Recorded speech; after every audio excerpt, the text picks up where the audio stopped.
Today's society can often be perceived as chaotic by many.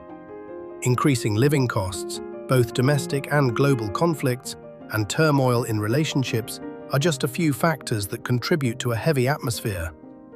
How did we arrive at this point? What have we lost along the way? The Book of Deuteronomy appears to offer some insights. Hello, Bible Storians. I'm Jonathan Preston, and welcome back to another episode of Blame It on History, where ancient scripture meets modern life. Today we are taking another look at the Book of Deuteronomy.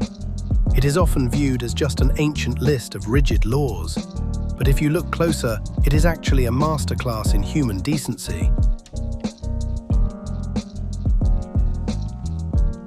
Power corrupts. When people reach the top, they often create a different set of rules for themselves and forget the people they serve. Deuteronomy chapter 17, verses 16 through 20. The king, moreover, must not acquire great numbers of horses for himself. He must not take many wives, or his heart will be led astray. He must not accumulate large amounts of silver and gold, and not consider himself better than his fellow Israelites. This was revolutionary for the ancient world. While other nations treated kings like absolute gods, Deuteronomy explicitly limited a leader's wealth, military power, and lifestyle. It reminded the leader that they are equal to, not above, the citizens. Let's start to hold our leaders to the same standards.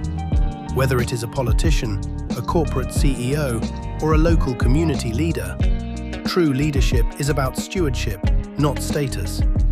Look for leaders who walk among the people, listen to feedback, and actively refuse special privileges.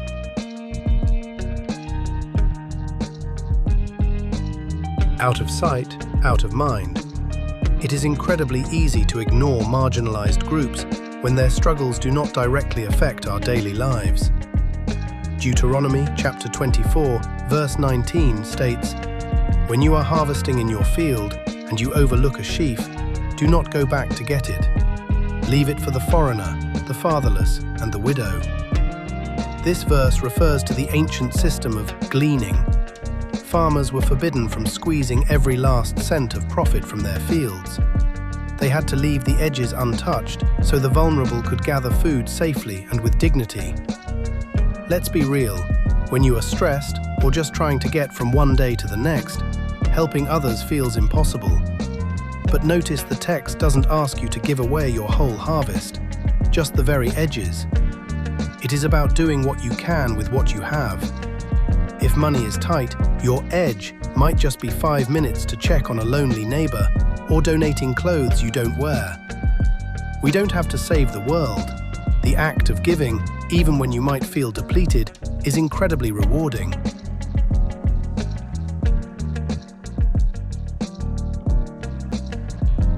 The efficiency trap. To survive rising costs, companies cut staff, lower wages, or replace humans with AI, leaving everyday workers struggling to survive.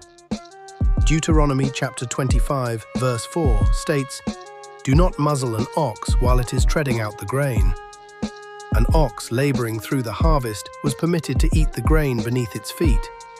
This serves as a metaphor for companies to appreciate the value of their hard-working employees, rather than replacing them and endangering their ability to support themselves and their families.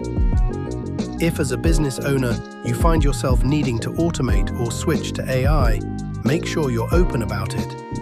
Instead of letting AI replace staff, think about moving your team into roles that are more meaningful and can't be easily replaced.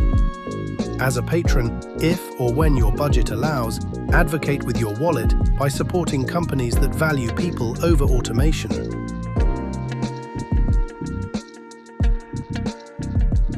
Unchecked consumerism. We strip the earth of its resources for short-term gain without thinking about the long-term survival of the planet. Deuteronomy chapter 20, verse 19 states, "When you lay siege to a city for a long time, do not destroy its trees by putting an axe to them, because you can eat their fruit.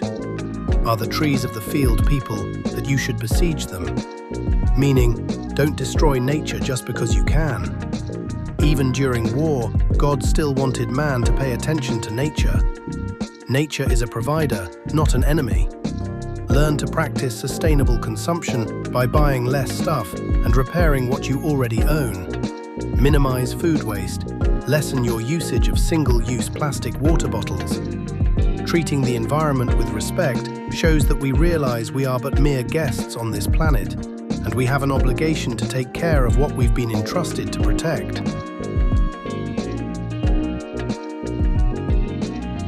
Double standards.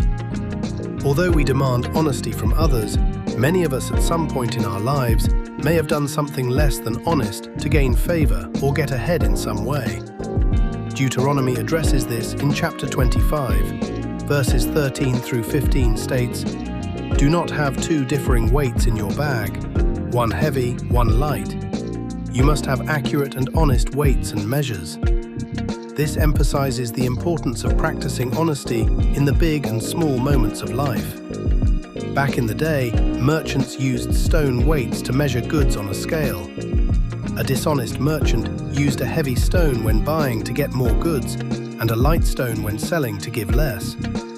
This exemplifies the fact that integrity is who you are when no one is looking. It means such things as keeping your word, being your authentic self, being consistent, being accountable when you make a mistake or hurt someone, just to name a few. When we infuse integrity into even the smallest aspects of life, we contribute to creating a society and nation that we can truly rely on. There you have it. 5 ways Deuteronomy shows us that being a better person isn't about achieving a state of rigid moral perfection. It is about the daily choices we make. It's about how we handle power, how we share our margins, how we value human beings over machines, and how we care for the world around us. These ancient boundaries were designed to keep us human. Which of these 5 principles do you think our modern world needs to hear the most? Let me know in the comments below. Hit that like button, subscribe for more deep dives, and I'll see you in the next video.